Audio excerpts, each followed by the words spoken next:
thing. Trump signs memorandum to dismantle left-wing terrorist threats. President Trump signed a memorandum on Thursday to counter domestic terrorism and organized political violence, a move that builds on his earlier order to designate Antifa as a domestic terrorist organization.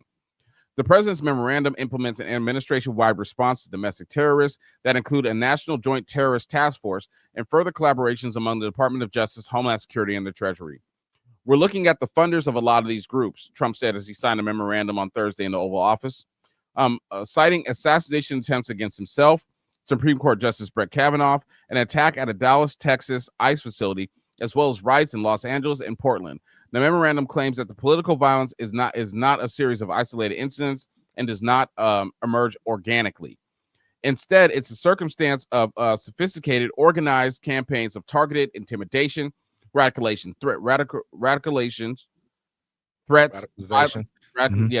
violence designed to silence opposing speech, limit political activity, change the direct policy outcomes, and prevent the functioning of a democratic society, the meme reads.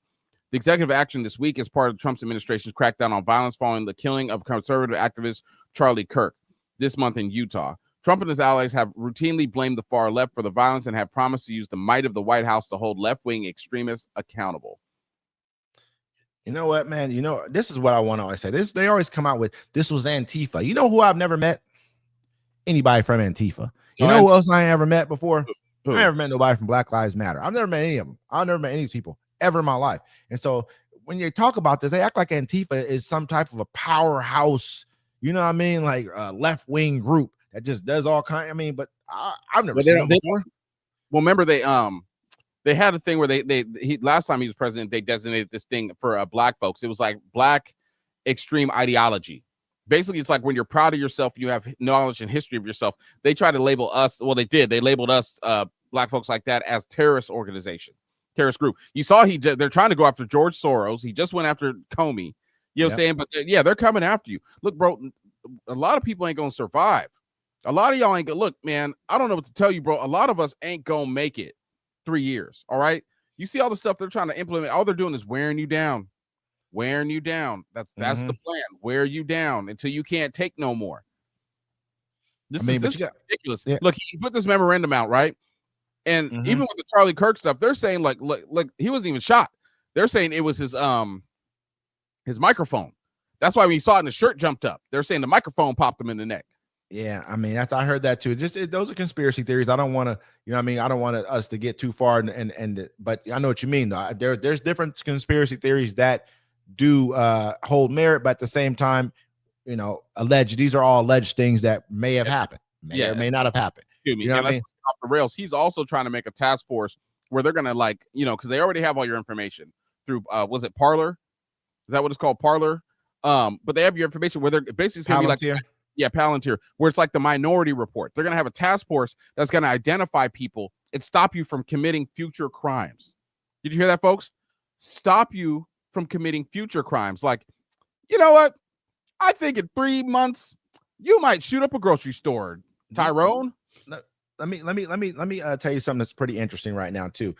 In China, they say that a lot of these companies are Oracle. A lot of our companies have already been working in China, helping them with their government, like Big Brother program or government surveillance program, and they're already doing the things that they're pretty much going to be trying to implement here. They're doing them in China. Like they have a system. They had these people who tried to go to the Capitol 20 times. They're like recording themselves trying to go. Then they record these guys.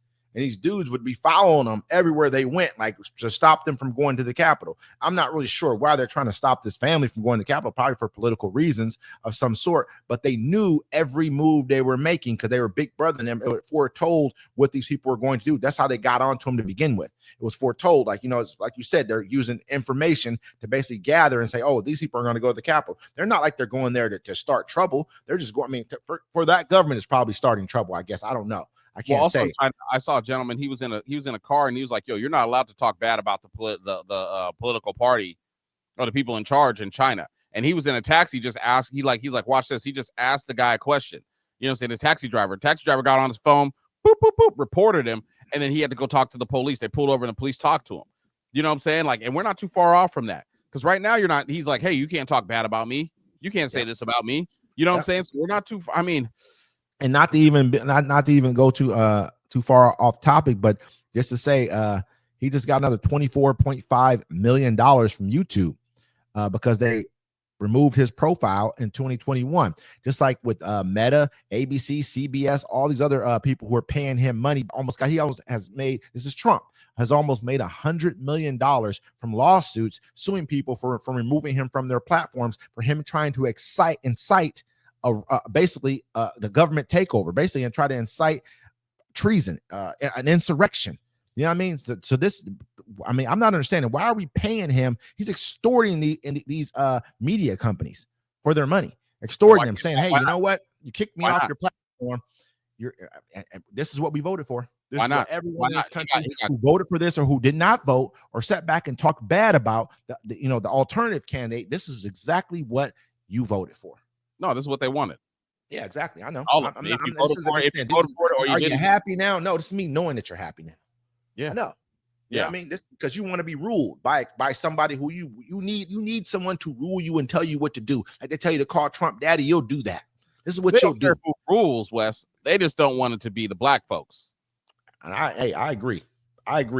You know what I mean? I agree to a higher, I think there's a higher percentage of people who feel that way, who feel like there was an issue when Obama got in office. That's when things changed. Are you serious? Do we forget that we have a history of racism and slavery and everything else that's happened in this country? That's when the divisiveness happened. Remember what was her name? Ruby Bridges. What's the little girl's name who they had to bring the National Guard to walk her into school? Little black girl back in like the 60s or something like that, early 60s.